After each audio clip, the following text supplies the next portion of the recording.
Hello everybody, welcome back to my YouTube channel, Romani Fire. You can find me on Instagram at Romani_fire. I do daily readings there.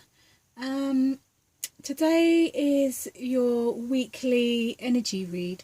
So let's get stuck in and see what's happening for the week ahead for all of us. The main focused energies and all that, you know.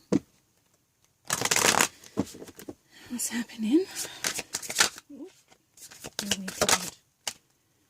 Okay, so we have Kuan Yin. Sorry, I'm trying to make sure I can get everything in shot. What's happening for the week ahead? Oh, God, nearly give myself a paper cup. Then we have Diana, focused intention. And let's pull one more card to see what's happening for the week ahead and what we should be working on and focusing on. What's happening this week for the collective? And then we have Mary Magdalene, unconditional love. So I feel like this week our main focus should be, well, the middle card is Diana, and she talks about focused intention. And it says, keep your unwavering thoughts. Sorry, I'm reading this a bit upside down, so forgive me. Keep your unwavering thoughts, feelings, and actions focused on your target, and you will make your mark. And I feel like this week is a big week in a sense that we do have a lot of things that we need to put our focus back in. Sorry, I don't know if the light is actually making these cards hard to see. I don't really know how to correct that at the moment. I'm still learning, so forgive me if that is the case. So I feel like, look at me, sorry, interrupting. So I feel like this week our intention, our focus should be on, I mean, if you look at this card, I'm drawn instantly to the sword. And usually when I see a sword, and a single sword at that, sorry, it's not a sword, it's a bow. I'll get my life together. It's like the intention behind whatever you're doing needs to be solid. You know, like sometimes when you're in a place where you're confused or full of self-doubt and all that kind of stuff, you could aim all over the place and miss your target and all that kind of stuff. And I think that, you know, when you look at this card and how shooting a bow, I can't believe I called it a sword,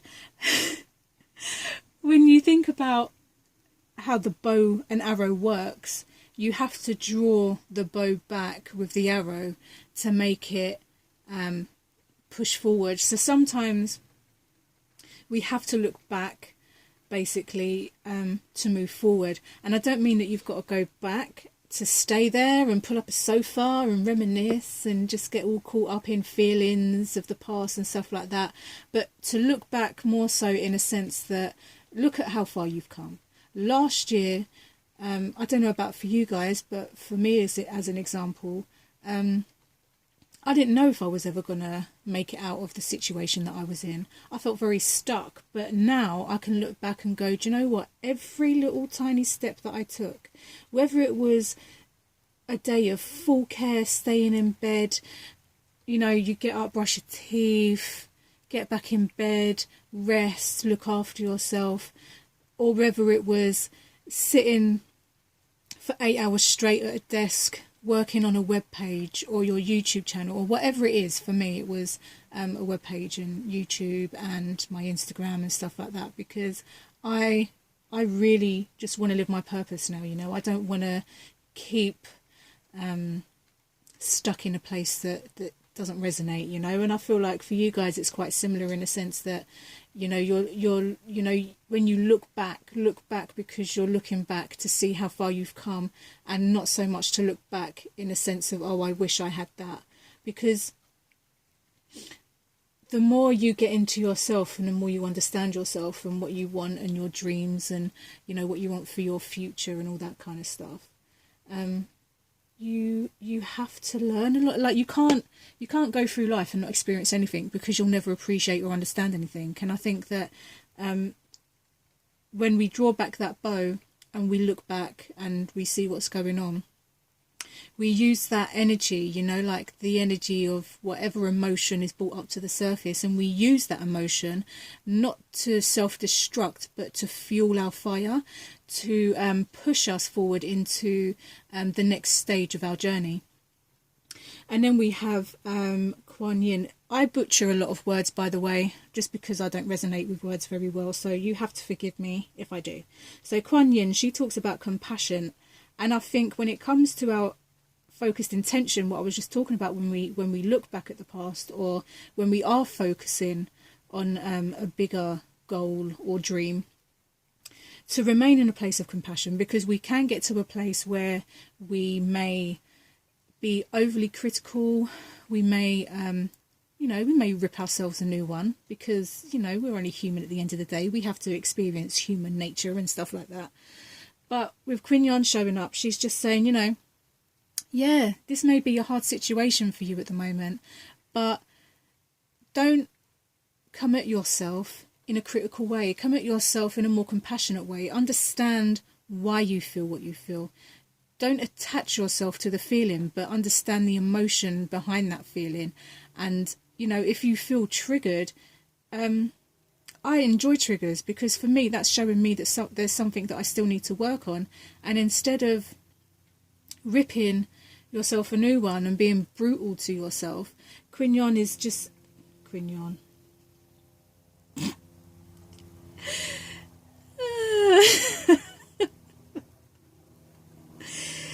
She's saying, be gentle, she's saying release judgments about yourself and others, and focus on the love and light that is within everyone.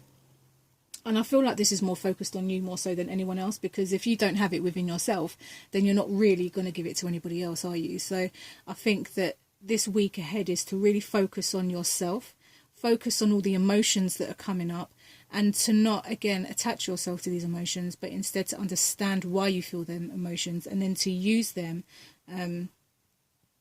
to fuel your next step on the journey. We have Mary Magdalene, just about to butcher that name again. And she says, love yourself, others, and every situation, no matter what the outward appearances may be. Again, I feel like that just ties in with what I've just said. And I think that I feel like this week, fuck it, I'm just going to say it. This week is a week of like self-love. It's feeling the shit, feeling all the pain and the hurt from the past, and transmuting it into the fuel for your fire to make those next steps. We can really get caught up in a situation from the past or a feeling from the past, and we can use that more so in a negative way that will block us, rather than, to transmute it, you have to kind of dissect it, to pull it apart, to understand it. And then to transmute it means to turn it into a totally different energy and use it to your advantage. And that would be turn it into fear and transmute it into love, and then use that love and that energy behind it to push you forward into where you're going. I feel that for some of you, I feel like there's a relationship situation going on here for a number of people, and I feel that Diana's kind of saying keep focused.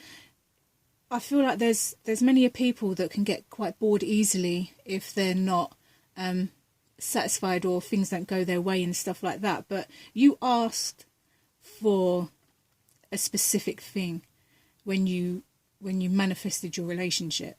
So instead of being bored because maybe it's not manifested how you wanted it, maybe you manifested the man that looks good but he doesn't bring anything else to the table other than looks, maybe it's time to really just kind of look around in your relationship not outside of it. And look inside of yourself in your relationship, because if you feel dissatisfied, you can't blame that on your partner. You have to look at yourself and say, well, why am I dissatisfied? Because you can't expect someone, it's like you can't say, okay, I found the man of my dreams, but then all of a sudden when shit gets tough, you start telling the man of your dreams or the woman of your dreams that, oh, can you not do this no more? Can you not be this way no more? Because that's you're molding them into someone they're not.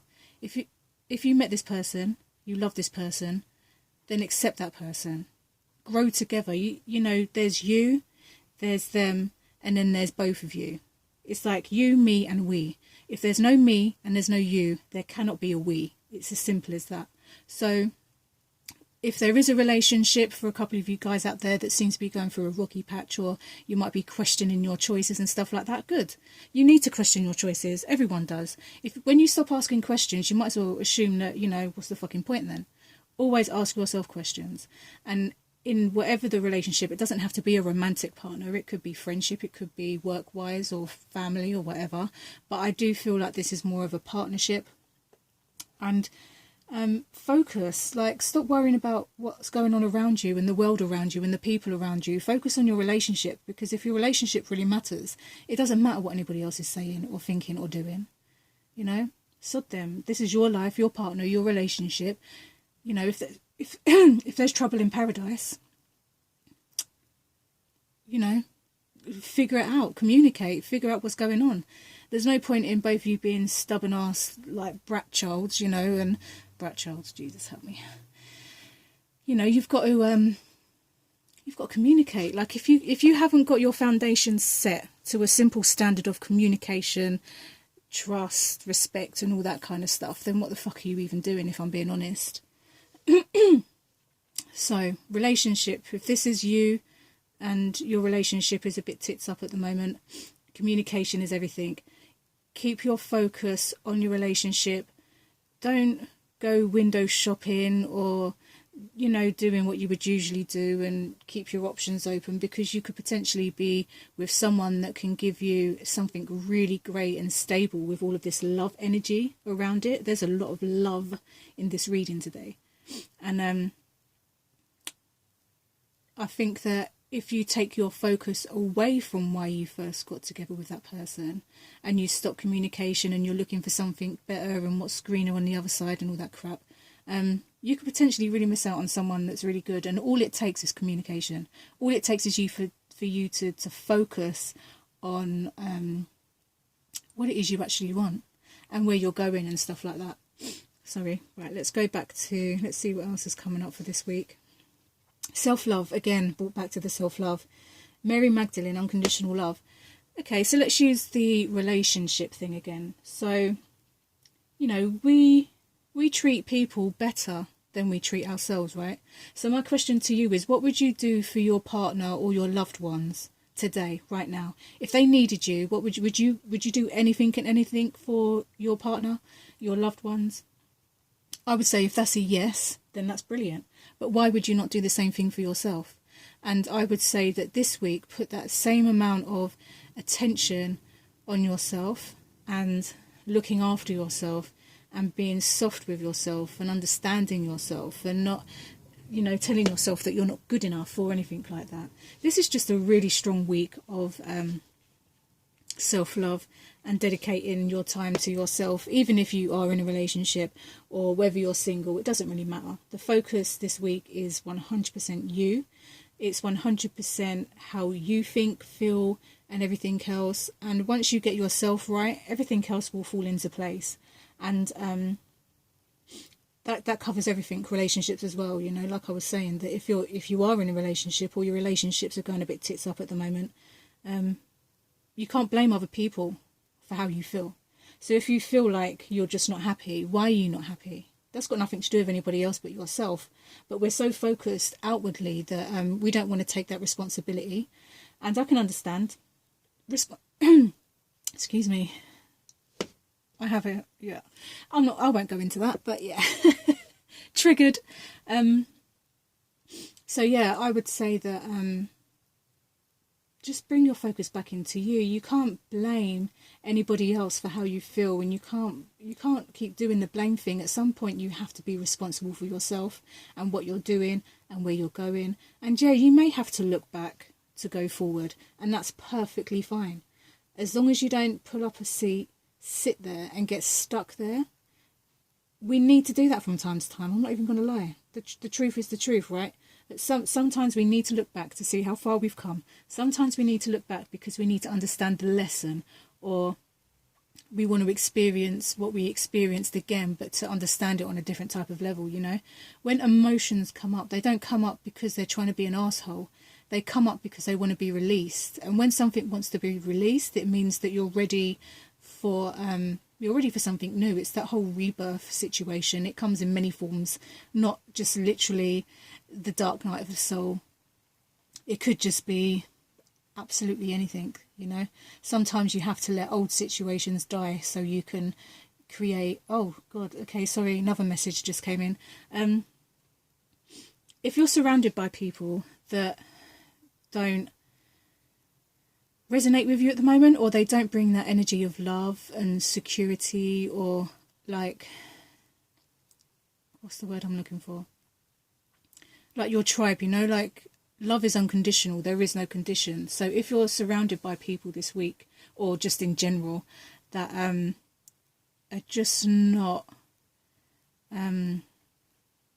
they feel like they're not your, it feels like they're not your people anymore, but for whatever reason you're holding on. And I feel like the message is to let them go, because once you let them go, you're going to open up the door for you. You may lose, let's say you lose 6 friends over this situation, but you may gain 2 fantastically loyal, everything you've ever needed in a person, kind of friends, partners, family, or whatever. You know, you don't need to hold on to 6 people if they're not serving you in your current situation. You know, that's pointless. It's just going to hold you back. So this could be literally the cycle of letting go so that something new can come in. But again, if you can't get yourself right, like, you need to be right in yourself, and you need to be in a stable place yourself before you start manifesting stuff. Excuse me. And holding on is a fear-based action, and you have to kind of ask yourself you have to ask yourself sometimes, what are you afraid of? There's nothing to be afraid of here, because everything in this week's reading is love-based. Okay, yeah, we've got Diana that tells us we need to kind of look back and go forward and to stay focused and stuff like that, and that's fine. But you're surrounded by love. You're surrounded by security. You're surrounded by acceptance. So what's the problem? What is the actual problem? It's like you're your own worst enemy right now, is what it feels like. Which again brings me back to the self-care and the self-love, and Kuan Yin, when she talks about her compassion, and it says, instead of, you know, talking to yourself like your own worst enemy, to instead move into a place of compassion. Like, understand yourself, like, master yourself. When you master yourself, you master everything else in life. Anyway, guys, I feel like I just rambled on. I can't even remember what I was talking about. How's that? So I hope this reading for the week resonated with you, and I hope that you take this week and use it to treat yourself like you would treat your loved ones, and just love 100% on yourselves. And yeah, I hope you have a great week ahead. Again, self-love. I'm going to keep repeating it. Self-love, self-love, self-love. Listen, I want to say this as well. Self-love doesn't have to be, you know, walking around the shops and buying yourself a whole new wardrobe. It could literally be getting out of bed, brushing your teeth, changing your pajamas, getting back in bed and fucking resting. Because rest is just as important as being active. So don't assume that self-love is, you know, like you see on Instagram when people run themselves like fucking petal baths and have a billion candles, or, you know, it doesn't have to be fancy. It can just be basic as fuck. You could be a basic bitch right now and that's still self-love. As long as you put yourself first, as long as you put your health first. Oh shit, sorry, okay. So another quick message, health-wise. I feel like there's a couple of you that are having health situations at the moment. I would say go and see a doctor, yes. The answer is yes. Go and see a doctor. It might not be nothing serious. It probably isn't. It never really is. But to stop the worry. Sorry, I'm just trying to get the message out. To stop the worry and to just look after yourself, love yourself. Back to the self-love. So yeah, self-love comes in many forms. It doesn't always look like Instagram. You know, these Instagram people that have everything apparently so fantastically mapped out. It could just be that you just stay in bed for the whole day. You drink water, you make yourself something to eat, you crawl into bed and you Netflix and chill. It can be that simple. So people, my lovely people, let me know if that resonated in the comment section below. Yeah, self-love. Okay, I'm going because I'm going to keep saying it otherwise. Bye.